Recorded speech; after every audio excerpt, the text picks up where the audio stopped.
नमस्कार दोस्तों, बहुत बहुत स्वागत है आपका 11 जनवरी के डेली करंट अफेयर्स में। यहाँ पर हम राष्ट्रीय, अंतर्राष्ट्रीय और मध्य प्रदेश की प्रमुख खबरें जो हमारे एग्जाम के पॉइंट ऑफ व्यू से बहुत ज़रूरी हो जाती हैं उनको देखेंगे। मैं हूं नीलेश और आगे के करंट अफेयर्स की शुरुआत करते हैं आज के पहले प्रश्न के साथ कि प्रतिवर्ष विश्व हिंदी दिवस कब मनाया जाता है। तो यहाँ पर जो बात हो रही है विश्व हिंदी दिवस की बात हो रही है और वो मनाया जाता है 10 जनवरी को।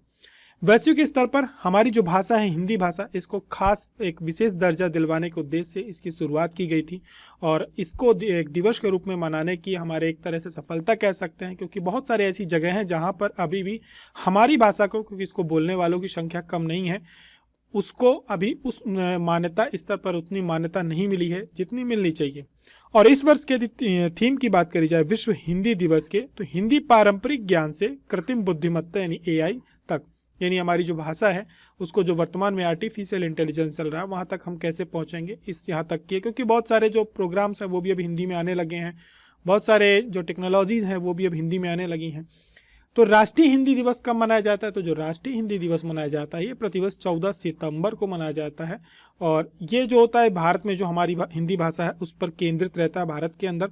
विश्व हिंदी दिवस की बात करें तो 10 जनवरी 1975 को नागपुर में पहला प्रथम विश्व हिंदी सम्मेलन आयोजित हुआ था और पहली बार यह दिवस जो मनाया गया था ये 2006 में मनाया गया था। और 1949 में संयुक्त राष्ट्र महासभा के UNGA में पहली बार हिंदी बोली गई थी और उस समय की जो प्रधानमंत्री थी इंदिरा गांधी, उन्होंने प्रथम विश्व हिंदी सम्मेलन का क्या किया था, उद्घाटन किया था। और जो इसके बाद हमारे जो पूर्व प्रधानमंत्री रहे मनमोहन सिंह, इन्होंने 10 जनवरी 2006 को प्रतिवर्ष विश्व हिंदी दिवस के रूप में मनाए जाने की घोषणा की थी। बात करी जाए इसका सचिवालय कहाँ है, तो इसका सचिवालय जो है मॉरिशस के पोर्ट लुइस में हमारे विश्व हिंदी सचिवालय स्थित है।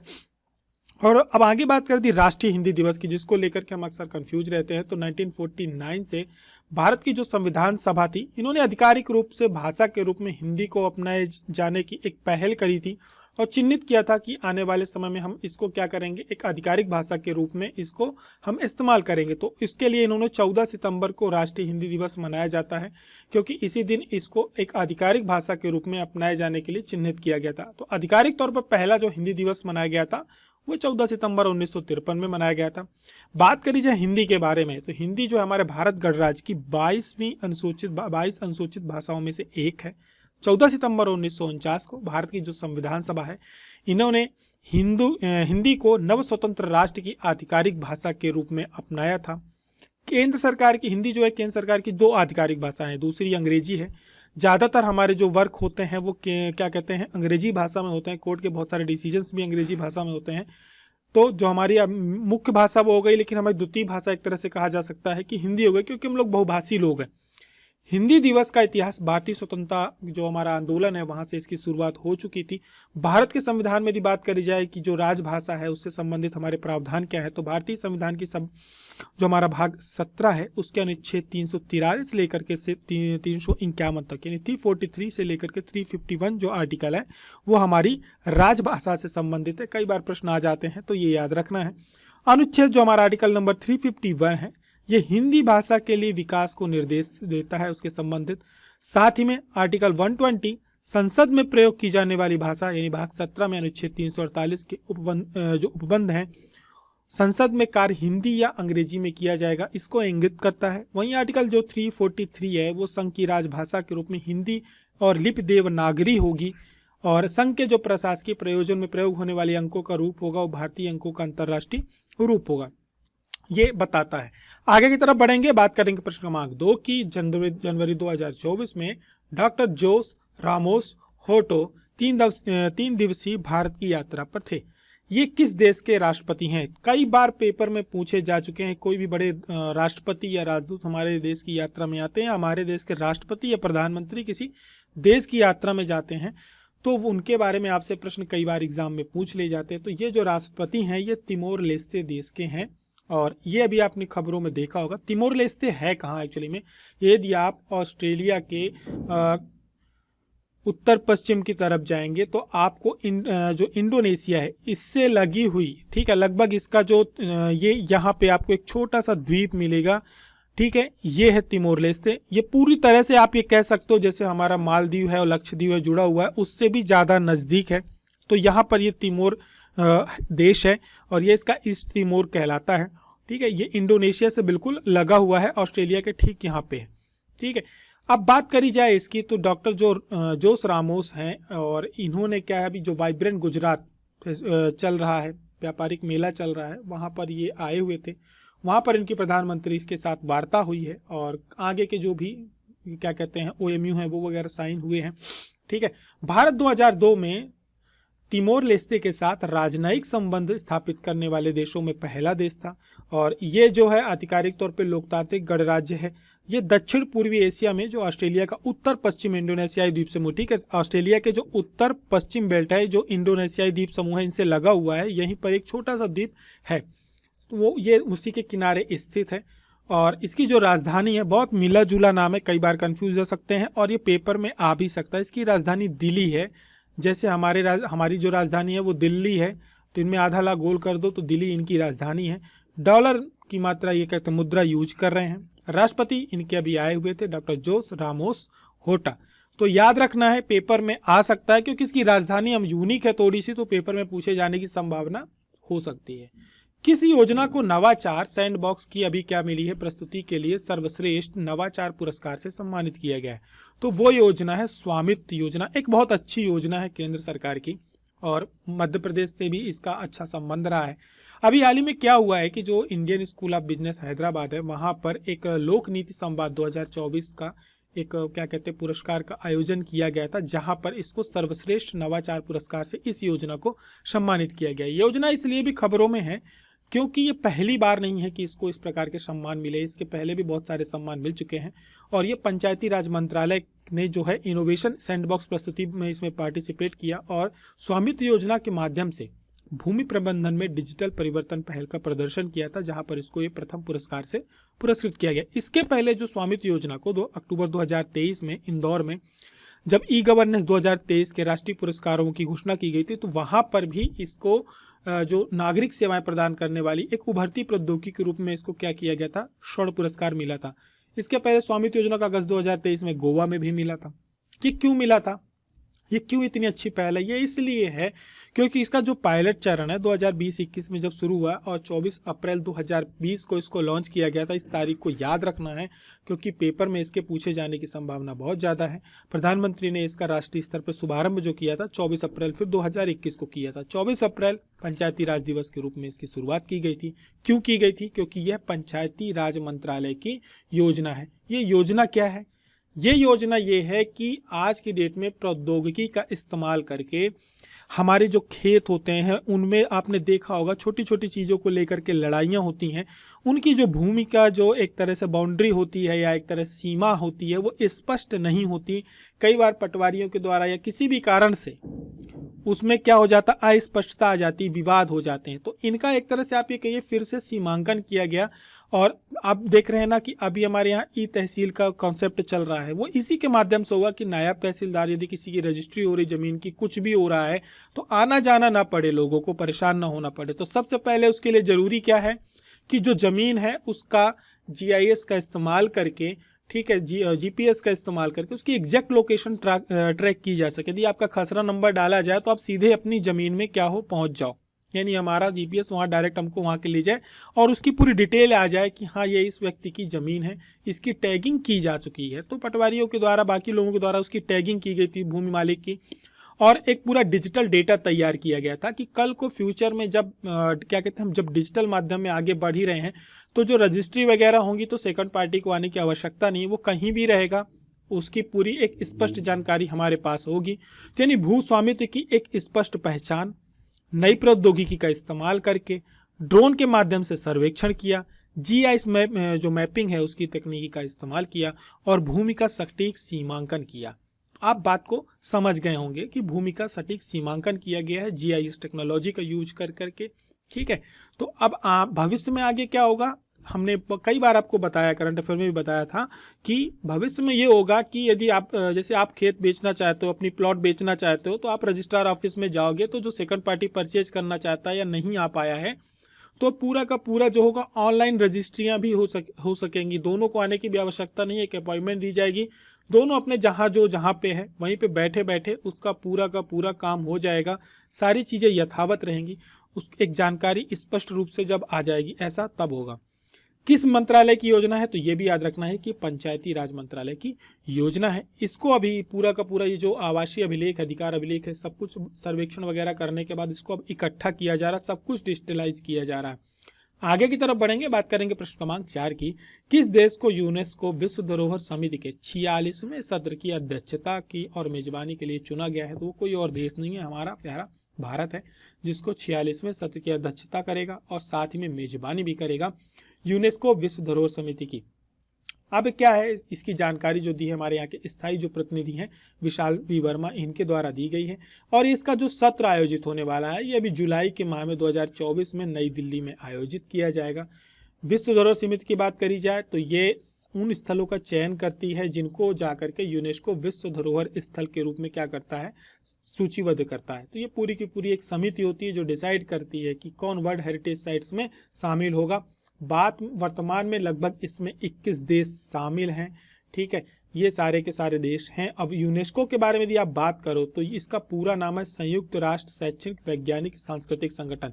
यहाँ से समझ में आ जाता है कि इसका उद्देश्य क्या है। इसका जो संविधान लागू किया गया था, बात यहाँ पे संविधान की हो रही है, 4 नवंबर 1946 को किया गया था और इसके बाद 20 नवंबर 1946 को इसकी पहली कॉन्फ्रेंस हुई थी जो फ्रांस की राजधानी पेरिस में हुई थी और लगभग 30 देशों ने इसमें भाग लिया था। फिर 16 नवंबर 1945 को इसकी स्थापना पहले की जा चुकी थी, ये पेपर में पूछ लिया जाता है। मुख्यालय इसका फ्रांस की राजधानी पेरिस में है। वर्तमान में इसके 21 राष्ट्रीय कार्यालय, 27 क्लस्टर। भारत में इसके कितने कार्यालय हैं वो मैं आपको आगे बता दूंगा। इसमें 195 सदस्य देश हैं और 8 सहयोगी सदस्य थे। वर्तमान में इसके जो महानिदेशक है वो आंद्रे अजोले हैं। इनका उद्देश्य क्या है? इनका उद्देश्य ये है कि जो भी हमारे अलग अलग प्रकार के, आपने देखो कि वर्ल्ड हेरिटेज साइट्स में अलग अलग चीज़ें भी होती हैं, लोगों के अंदर एक कल्चर क्या कहते हैं, समझ विकसित करना, ठीक है, उनको उस चीज़ों को संरक्षित करने के लिए ये टेक्नोलॉजी प्रोवाइड करते हैं, ठीक है, शांति और कल्याण को बढ़ावा देते हैं, बहुत सारी चीज़ों को संरक्षित करते जो हमारे भविष्य के लिए बहुत ज़्यादा जरूरी है। वो शिक्षा, विज्ञान, जलवायु परिवर्तन, संस्कृति, सब कुछ से जुड़ा हुआ हो सकता है।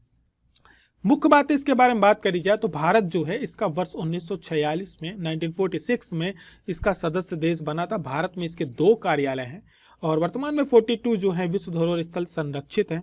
यूनेस्को ने जो पहला विश्व धरोहर स्थल सम्मिलित किया था वह इक्वाडोर का गैलापागोस आइलैंड था और इसके जो प्रथम अध्यक्ष थे वो जूलियन हक्सले थे। और यूनेस्को की जो प्रत्येक 2 वर्ष में एक सामान्य सभा होती है और जो अगली सभा होने वाली है वो कहाँ होने वाली है? भारत में होने वाली है। प्रश्न क्रमांक 5 की तरफ बढ़े जो हमारा राष्ट्रीय अंतर्राष्ट्रीय से जुड़ा हुआ है। ग्रेबियल अटल को किस देश के इतिहास में सबसे कम उम्र के प्रधानमंत्री के रूप में नामित किया गया है? ये इस वर्ष बहुत खबरों में बने रहने वाले हैं और ये है फ्रांस के नए जो हैं क्या कहते हैं प्रधानमंत्री होंगे। आगे की तरफ बढ़ें,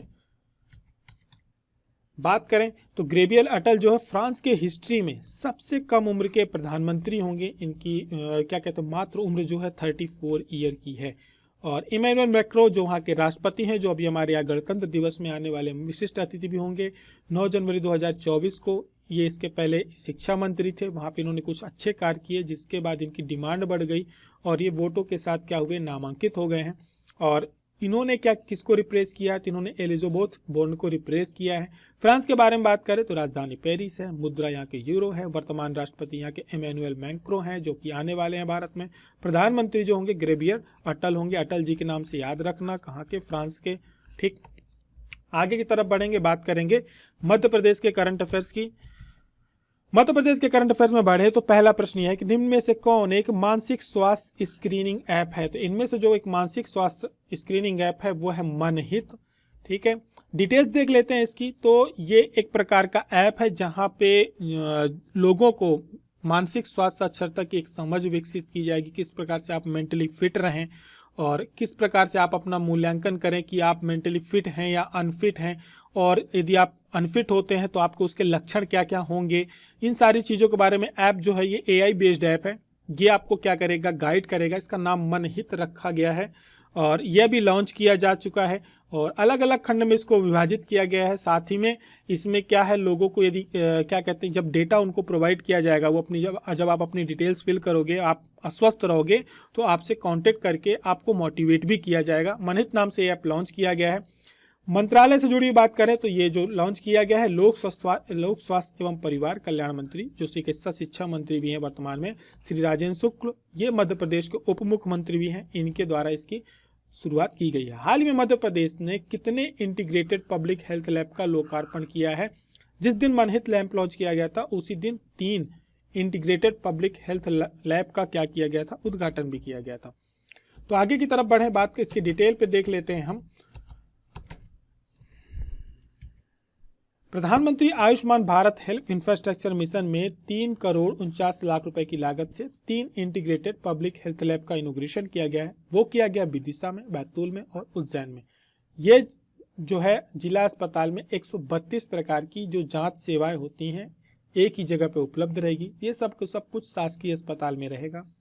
और इसके अंतर्गत क्या होगा कि जो मध्य प्रदेश के जो 13 जिले हैं वहाँ पर भी नए प्रकार के इंटीग्रेटेड पब्लिक हेल्थ लेबोरेटरी विकसित की जाएगी। साथ ही में पूरा हेल्थ इंफ्रास्ट्रक्चर खड़ा किया जा रहा है। उसी के जब प्रसादम का उद्घाटन किया गया था तो हमारे देश के जो स्वास्थ्य एवं परिवार कल्याण मंत्री डॉक्टर मनसुख मांडविया, इन्होंने इसका इनॉग्रेशन किया गया है। और जिस प्रकार से प्राइवेट हॉस्पिटल्स में जो फैसिलिटीज़ रहती हैं उसी प्रकार से गवर्नमेंट हॉस्पिटल्स में फैसिलिटीज़ भी प्रोवाइड की जाए, मोटी मोटी बात ये है। मुख्यमंत्री डॉक्टर मोहन यादव भी थे, उप मुख्यमंत्री जो वर्तमान में हमारे यहाँ के हेल्थ मिनिस्टर भी हैं राजेंद्र शुक्ल, वो भी थे। और राज्य मंत्री, स्वास्थ्य राज्य मंत्री की बात करी जाए तो श्री नरेंद्र शिवाजी पटेल भी रहे हैं। डिटेल्स आपको पीडीएफ में भी प्रोवाइड की जाएगी। पीडीएफ आपको डाउनलोड करना नहीं भूलना है, क्योंकि बहुत सारा कंटेंट जो रहता है वो हम पीडीएफ में डाल देते हैं। किस नेशनल पार्क में देश का पहला चीता सफारी बनाया जाएगा?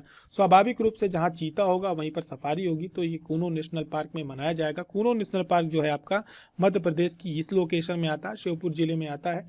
और यहाँ पर जिस प्रकार से मध्य प्रदेश में पहले से भी एक व्हाइट टाइगर सफारी चल रही है जो कि मुकुंदपुर में आता है, वहाँ पर इसी प्रकार से अब कूनो में चीता सफारी बनाई जाएगी। सफारी में ये होता है कि आप लोगों को क्या किया जाता, घुमाया जाता, वहाँ पर केवल चीता के लिए विशेष प्रकार से संरक्षण रहता है। आप लोग उसको पास से देख सकते हैं, एक बाड़ा बना दिया जाता है। चीते, क्योंकि टाइगर तो इतना जंप नहीं करता है, चीते का देखना पड़ेगा कैसे बनाते हैं। और अभी क्या हुआ है कि जो सेंट्रल जू अथॉरिटी को पत्र भेजा गया था, उन्होंने इसकी जो सैद्धांतिक मंजूरी है वो दे दी है। अब आगे चल करके इसके लिए पूरा का पूरा इंफ्रास्ट्रक्चर डेवलप किया जा रहा है कूनो नेशनल पार्क में। और पर्यटन को बढ़ावा देने के लिए वहाँ पर एक कूनो फॉरेस्ट फेस्टिवल भी मनाया जाएगा कि उस समय पे लोग कुछ फैसिलिटीज़ रहेंगी, आपको एक स्पेशल अपीयरेंस दिया जाएगा। ठीक है, अब वहाँ पे एक टेंट सिटी भी डेवलप की जा रही है। बहुत सारी चीज़ें की जा रही हैं कि आप जंगल सफारी का आनंद उठा सकें। हाल में मध्य प्रदेश के किस जिले को आकांक्षी विकासखंड कार्यक्रम की रैंकिंग में भारत में मध्य क्षेत्र में प्रथम स्थान मिला है? तो ये और कोई जिला नहीं है, धार है। भारत सरकार का एक प्रोग्राम चल रहा है आकांक्षी जिलों का, जो कि नीति आयोग के द्वारा क्या किया जा रहा है, ऑपरेट किया जा रहा है। इसको आप थोड़ा सा ध्यान में रखेंगे। तो धार जिले की एक तिरला विकास खंड है। यहाँ पर विकास खंड को क्या, जो विकास खंड होते हैं उनको टारगेट किया गया था। तो धार जिले की तिरला विकास खंड को 1.5 करोड़ रुपए का पुरस्कार भी दिया जाएगा। पूरे देश के 329 जिलों के 500 विकास खंडों को भारत सरकार ने इसमें सम्मिलित किया था। उसमें मध्य प्रदेश की 42 जो हैं विकास खंड चयनित किए गए थे। पूरे देश से 500 थे, मध्य प्रदेश के 42 थे। आपसे पूछा जाएगा तो 42 विकास खंड याद रखना है।